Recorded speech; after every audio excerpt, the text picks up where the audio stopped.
Next important topic में flavi virus है, जिसको फ्लेविविरिडी फैमिली के अंतर्गत रखा गया है। ये पॉजिटिव सेंस आरएनए वायरस हैं।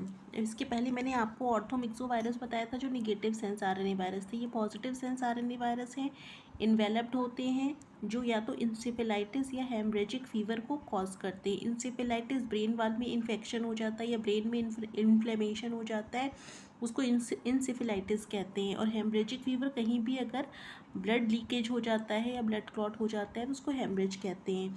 ये जो फ्लेवी वायरस है वो 3 तरीके की बीमारियां फैलाता है, येलो फीवर, डेंगू और West Nile fever. Zika virus भी इसी का एग्जाम्पल है, लेकिन हमें केवल पढ़ना है वेस्ट नाइल वायरस और डेंगू फीवर के बारे में। सबसे पहले तो आप इसका स्ट्रक्चर देख लीजिए। ऑर्थोमिक्सो वायरस में भी मैंने बताया था कि एक कैप्सिड होता है हेलिकल, और उसमें तो 8 सेगमेंटेड था। इसमें एक ही आपको आरएनए बनाना है जो पॉजिटिव स्ट्रैंडेड रहेगा। उसके बाद आपको कैप्सिड बनाना है, उसके बाद इन्वेलप बनाना है। इन्वेलप में आप कुछ कुछ दिखा दीजिएगा प्रोटीन जैसी, वो इन्वेलप या मेम्ब्रेन प्रोटीन हो जाएंगी। ठीक है, इन्वेलप प्रोटीन और मेम्ब्रेन प्रोटीन तो अलग अलग तरीके की हैं। जो इन्वेलप प्रोटीन है वो बाहर की तरफ निकली हुई है, 2 गोले बने हुए हैं 8 के शेप में, और मेम्ब्रेन प्रोटीन मेम्ब्रेन के अंदर में धंसी हुई हैं। ठीक है, तो इस तरीके से आप स्ट्रक्चर बना सकते हैं। ठीक है, इन दोनों का स्ट्रक्चर देख लीजिएगा तो कन्फ्यूज़न भी नहीं होगा। बहुत ज़्यादा स्ट्रक्चर देखने पे कन्फ्यूज़न भी हो जाता है। उसके बाद देखिए 2 ग्रुप्स हैं इनके, जो एक इंसेफेलाइटिस कॉज करता है और एक हेमरेजिक फीवर कॉज करता है। तो इंसेफेलाइटिस कॉज करने वाले में वेस्ट नाइल वायरस आता है और जापानीज इंसेफेलाइटिस वायरस आता है। हेमरेजिक वाले में आ जाता है डेंगू वायरस और येलो फीवर वायरस। ठीक है, तो ये हमारे 2 ग्रुप हैं, जिसमें से एक एक हमें पढ़ना है, वेस्ट नाइल वायरस और डेंगू वायरस। तो देखते हैं नेक्स्ट। सबसे पहले हमारा डेंगू वायरस है। डेंगू वायरस में स्ट्रक्चर सब पुराने वाले जैसा ही, जैसा भी मैंने आपको पीछे फ्लेवी वायरस का जनरल स्ट्रक्चर बताया था वही आपको बनाना है।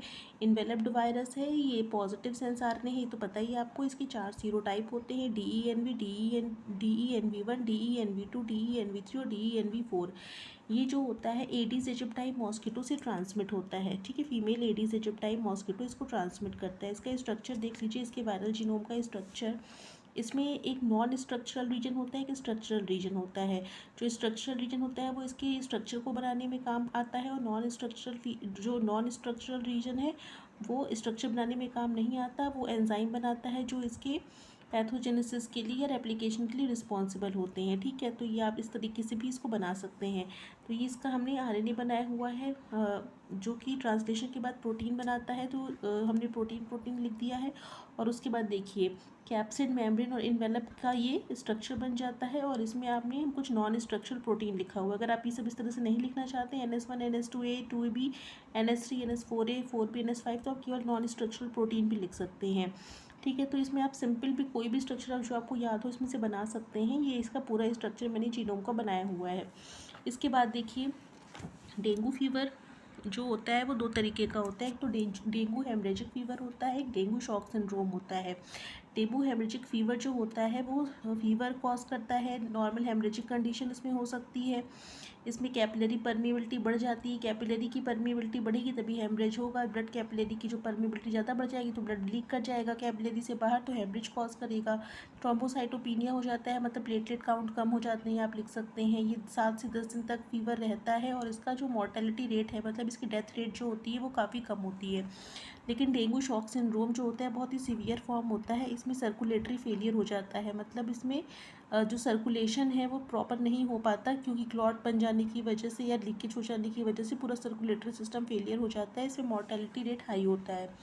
डायग्नोसिस के लिए देखिए इसमें IgM IgG का डिटेक्शन करते हैं, और इसके अलावा हम वायरस को आइसोलेट करते हैं और कल्चर करते हैं वायरल के लोड को पता करने के लिए। वायरस को आइसोलेट और कल्चर कैसे करेंगे? वायरस को आइसोलेट करके उसको हम किसी बैक्टीरियल स्पीशीज़ के ऊपर डालेंगे, तो अगर प्लेग हो जाता है, मतलब पूरी तरीके से बैक्टीरियल कॉलोनी साफ़ हो जाती है, मतलब वायरस प्रेजेंट था, और बैक्टीरियल कॉलोनी में कोई दिक्कत नहीं आती, मतलब वायरस एब्सेंट है।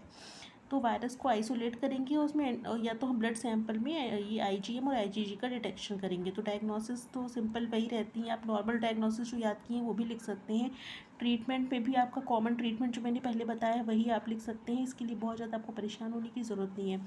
ठीक है, तो ये आपका डेंगू वायरस हो गया। इसके बाद देखिए नेक्स्ट इसका प्रिवेंशन में भी आप कॉमन जो मैंने आपको बताया था वही लिखेंगे, इसमें भी वही चीज़ लिखी हुई है। ठीक है, तो प्रिवेंशन आपको मॉस्किटो से ही करना है मेनली। इसमें वेस्ट नाइल वायरस देखिए, वेस्ट नाइल वायरस जो होता है न्यूरोट्रॉपिक होता है। न्यूरोट्रॉपिक मतलब ये ब्रेन के में इन्फेक्शन कॉज करता है। जो कि यहाँ लिखा भी हुआ इंसेफेलाइटिस कॉज करता है। ये भी इन्वेलप्ड वायरस है, पॉजिटिव सेंस आरएनए वायरस है। इसका स्ट्रक्चर भी सेम वैसा ही होगा जैसा फ्लेवी वायरस का है। ये क्यूलेक्स मॉस्किटो से ट्रांसमिट होता है। इसके पहले जो हमारा डेंगू था वो एडीज से ट्रांसफ़र हो रहा था, ठीक है। उसके बाद देखिए इसका इंक्यूबेशन पीरियड 2 से 14 दिन का होता है। सिम्टम्स कॉमन आपको वही सब लिखने हैं जो बताए गए हैं।